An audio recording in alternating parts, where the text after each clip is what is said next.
It's time for Recipe of the Day.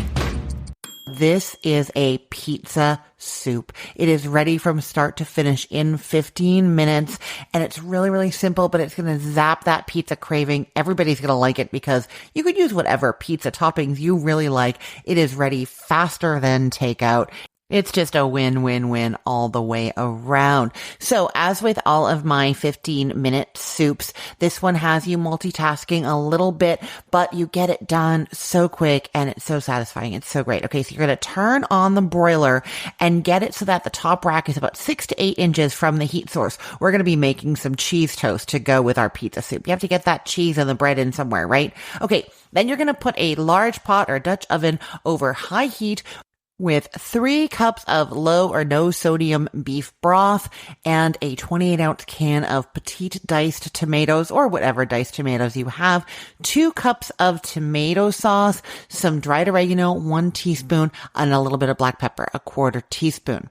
That you're putting over high heat and you're covering it and you just want it to get up to a simmer. And then once it is simmering, stir it every now and then, drop it down to low. While that is heating up, you're going to make all of your meaty veggie toppings. Get those ready. So get out a large skillet over medium heat and you're adding to that 2 tablespoons of olive oil. Let that heat up and then add 8 ounces of sliced mushrooms. That's that little pint container. Get them already sliced and then you don't have that slicing to do, right? Now give those a stir and let them start cooking. While they're cooking, you're going to chop up a green bell pepper. As soon as it's chopped, add that to the mushrooms. Give it a stir. Then chop up a small onion and add that in as well. Stir. Then you're using some pre-cooked bacon, or if you don't want to use pre-cooked bacon, you can use some ham here. You want about 3 ounces, 4 slices of bacon. You're going to chop that up, add that in with those mushrooms, peppers, and onions, and then same thing, roughly chop some pepperoni and add that in as well. You're going to keep stirring that every now and then until the onions and peppers are nice and soft. Okay, let me give a recap of where you are right now. Your broiler is on.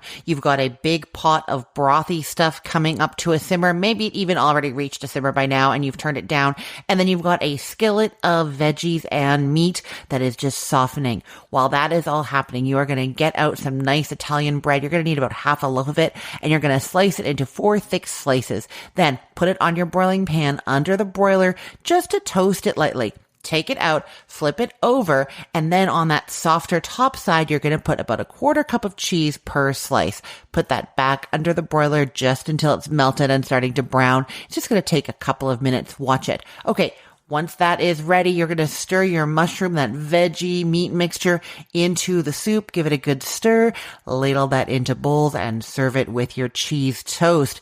Now, I don't know about you, but I am totally craving pizza, and I'm going to need to make this soup tonight to zap that craving. I will put the link to this recipe in the show notes for this podcast episode, or you can head to cookthestory.com/ROTD and get it there. Everything there is arranged by date, so it's helpful to know that today is January 21st of 2025. And I want to remind you that I am doing a survey of the podcast listeners. If you listen to this podcast, I want to know what you want more of. What kinds of recipes should I be talking about? Who should I have on as guests? What topics should we cover? I want to hear from you. Head to cookthestory.com/2025cooks and answer those questions. It won't take very long. Thank you so much. I'm Christine Pittman from cookthestory.com, thecookful.com, the all-new chicken cookbook, and from this podcast, Recipe of the Day. I hope you have a great day. Let's get cooking.